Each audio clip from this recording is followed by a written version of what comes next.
السلام علیکم ورحمۃ اللہ وبرکاتہ۔ شمع الفت ناول کی دنیا میں آپ سب کا ویلکم ہو گیا۔ تو چلیے کل کی کہانی چلو جانے دو سمیرہ حمید کی تخلیق کو ہم آگے بڑھاتے ہیں اور شروع کرتے ہیں۔ ریسٹ ہاؤس قدرے نشیب میں تھا۔ پہلے ایک ڈھلان، پتلی سڑک، پھر 4 بڑی اور کھلی سیڑھیاں، پھر کچا پکا راستہ، 6 عدد سیڑھیاں، پھر کچا پکا راستہ اور کنارے پر مزید 10 قدم سیڑھیاں اتر کر 3 کمروں کا یہ نیلی چھت والا ریسٹ ہاؤس۔ اوپر سڑک سے تو ریسٹ ہاؤس نظر بھی نہیں آتا تھا۔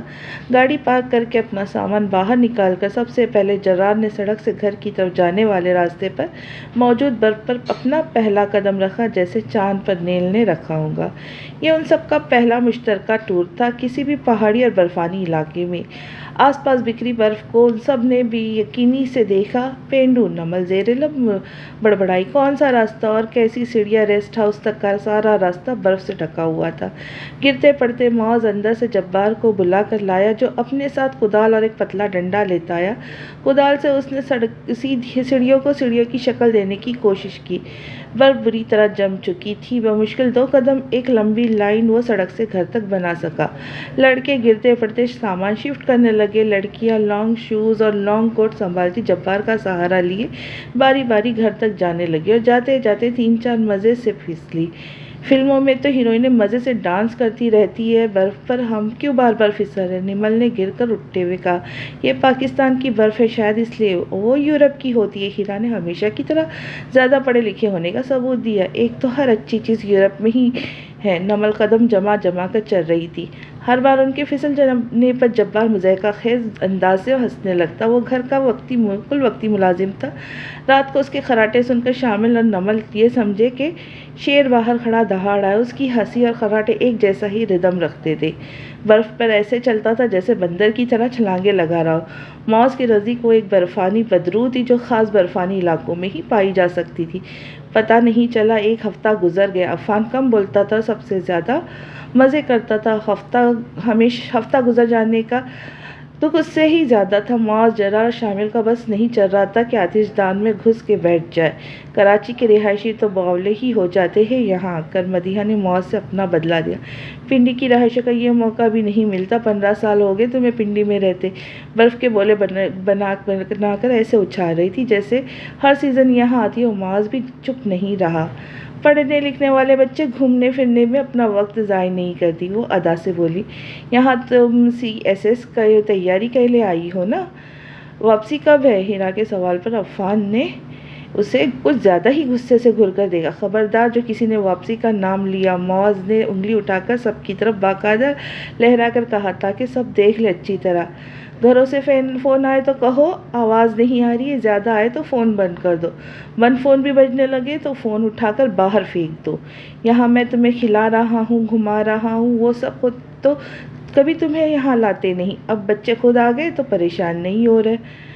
پھر بھی کب تک؟ شامل بھی جو کافی دیر سے مونگ پھلی نکال کر جمع کر رہا تھا، ایک ساتھ ہی ساری مونگ پھلی ڈال کر پھنسی آواز میں بولا۔ کسی کو کوئی پرابلم ہے یہاں رہنے میں؟ نہیں نا؟ آرام سے رہو، صبح اٹھو، باہر نکلو، برف پر پھسلو، گولے بناؤ، شیر ہاتھی اونٹ بناؤ، آئس کینڈی کھاؤ، ادھر ادھر گھوم جاؤ اور رات کو اس پیارے آتشداں کے پاس آ کر بیٹھ جاؤ، گپے لگاؤ، بعد میں دیکھیں گے کہ کب جانا ہے واپس۔ میں نے تو موبائل آف کر دیا ہے 2 دن سے، مجھے نہیں چاہیے سکون میں خلل۔ خلل سے آپ کا مطلب گرل فرینڈ تو نہیں؟ جرار نے سنجیدگی سے پوچھا۔ معاذ نے صرف گھرنے پر اکتفا کیا۔ لگتا ہے کوہ کاف میں آ گئے۔ کوہ کاف میں برف ہوتی ہے؟ ہیرا کا سائنسی سوال۔ نہیں، جین اور پریاں ہوتی ہے۔ شامل گفتگو میں شامل ہوا۔ پاپا نے صرف چند دنوں کے لیے اجازت دی تھی۔ ہیرا نے پھر سے پریشان ہو گئی۔ بابا کا فون آئے تو کہہ دینا برف کا تودہ گرنے کی وجہ سے راستے بند ہیں، ہم ریسٹ ہاؤس میں قید ہیں، راستے کھلتے ہی آ جائیں گے۔ معاذ نے مکمل سنجیدگی سے مشورہ دیا۔ میں بابا سے جھوٹ نہیں بولتی۔ جو جھوٹ نہیں بولتا اپنا سامان تیار کرے، صبح گھر والوں سے جا کر سچ بول دینا، انتظام کر دوں گا تم سب کے جانے کا۔ معاذ نے چڑھ کر کہا۔ یہاں برف کے تودے گرتے ہیں؟ مدیحہ پریشان ہو گئی۔ برف تو یقیناً گرتے ہی ہوں گے، جبار نے اس سے پوچھ لیتے۔ معاذ کچھ سوچتے ہوئے بولا۔ رہنے دے پلیز، اس طرح ہنستا ہے جیسے ہمارا مذاق اڑا رہا ہے۔ وہ مذاق نہیں اڑاتا نمل، وہ بس ہر بات کو انجوائے کرتا ہے۔ معاذ نے جبار کا دفاع کیا۔ یہ جو چھت پر اتنی ساری برف گری، اگر چھت گر گئی تو میرا دوست بتا رہا تھا کہ اس کی نانی کے گھر ایٹا آباد پر ہر سال کسی نہ کسی کی چھت گر جاتی ہے برف کی وجہ سے۔ جبار نے آنکھ گھما کر کہا، اچھا؟ موز سوچنے لگا، یہ گھر تو 2 منزلہ ہے، اگر چھت گری تو اوپر والی منزل کی گریں گی۔ موز نے سب کو تسلی دی، اور یہ ہر موقع پر تمہارے اور تمہارے دوست کے پاس کوئی نہ کوئی بری کہانی ہوتی ہے سنانے کے لیے۔ اتنے سارے دوست ہیں، ہر جگہ کسی نہ کسی کی نانی دادی موجود ہے کہانیاں سنانے کے لیے۔ کہانی کا اگلا حصہ اگلی قسط میں ملاحظہ فرمائیے۔ تب تک اجازت دیجیے، سب اپنا خیال رکھیے۔ کہانی پسند آئے تو لائک شیئر سبسکرائب کیجیے، دعا میں یاد رکھیے۔ ملتے ہیں اگلی قسط میں۔ اللہ حافظ۔